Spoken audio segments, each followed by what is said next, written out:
rentrée solennelle des cours et tribunaux que je préside avec un plaisir renouvelé a choisi comme thème cette année le contrôle juridictionnel des finances publiques, facteur de bonne gouvernance. Ce thème illustre l'ambition de l'État dans la dynamique du Malikoura et rappelle son rôle essentiel de charpente. De par sa vocation, l'État est investi de la mission de sauvegarde et de la satisfaction des besoins essentiels des citoyens et de garantir la continuité de ces processus.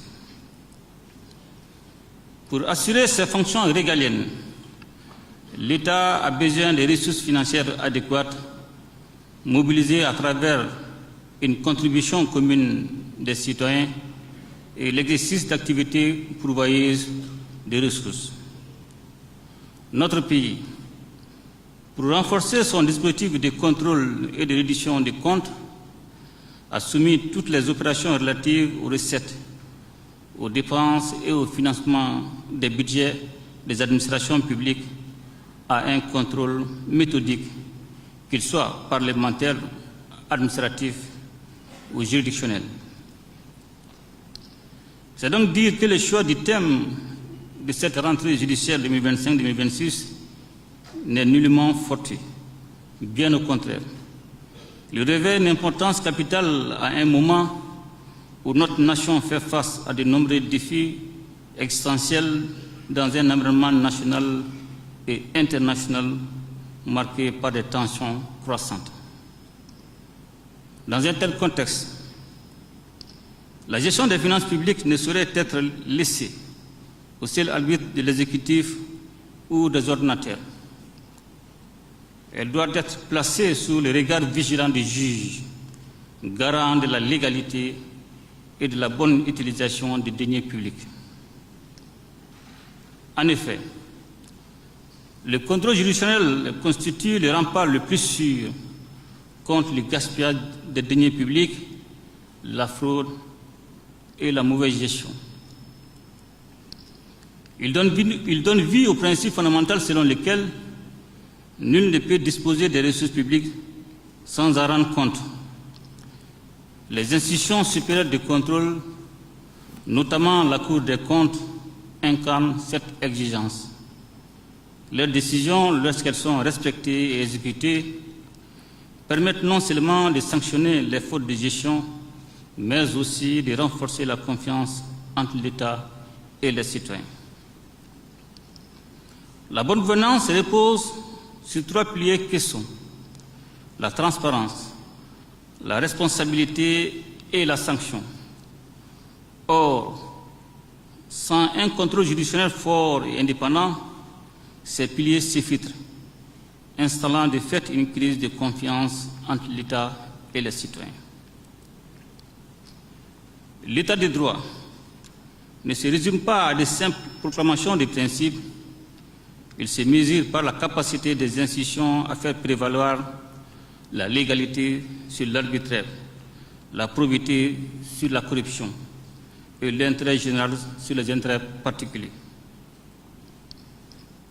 Pour traduire en acte cette exigence républicaine, le gouvernement du Mali a initié un programme de renforcement des moyens humains, matériels et financiers de la Cour des comptes et des autres structures de contrôle des finances publiques afin qu'elles puissent exercer pleinement leur mission de contrôle et de régulation. Plus que de simples formalités, les missions de vérification doivent être de véritables opérations de contrôle qui soient à la fois rigoureuses et constructives. Un contrôle qui sanctionne les fautes, certes, mais qui outille aussi les gestionnaires publics vers plus de performance et d'efficacité dans les dépenses publiques. Les réformes entreprises dans le cadre de la gouvernance publique doivent avoir pour socle la modernisation du contrôle juridictionnel. Cela passe par la dématérialisation des procédures, la formation continue des magistrats financiers, la spécialisation accrue des chambres de contrôle, mais aussi par une meilleure articulation entre la Cour des comptes, les inspections internes et le Parlement. La justice financière doit, au nombre de défis à relever, promouvoir son accessibilité et sa compréhension par les citoyens à travers la publication régulière des rapports, la diffusion de ses décisions. Distingués invités, Mesdames et Messieurs, le gouvernement de la transition a ouvert de vastes et multiples chantiers pour assurer le développement harmonieux de notre pays et dont la réussite nécessite une saine gestion des finances publiques.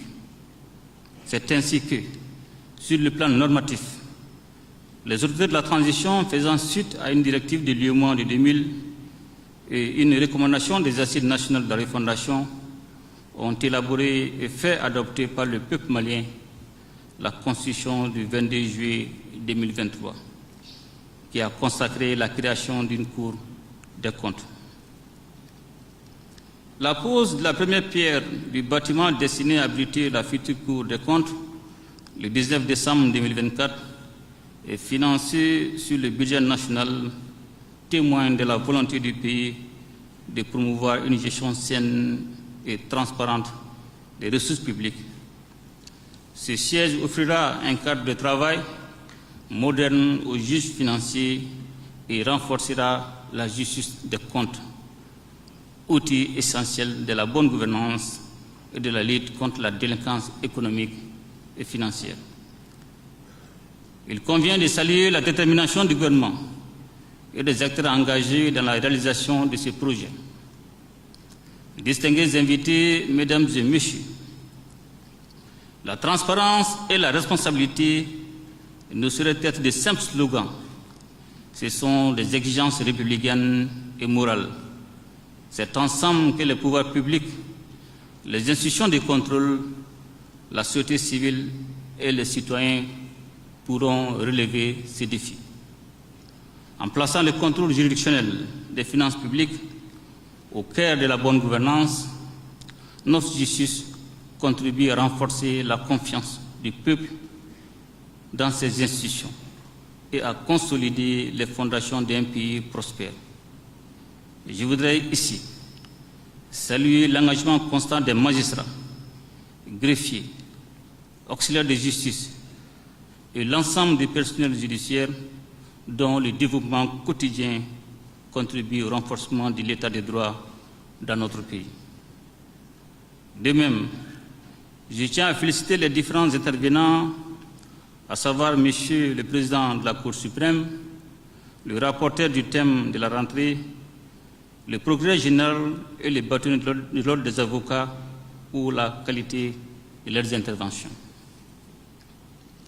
Je ne saurais terminer sans rendre un vibrant hommage à la résilience et au courage du peuple malien face à la barbarie humaine imposée à notre pays par un terrorisme agonisant.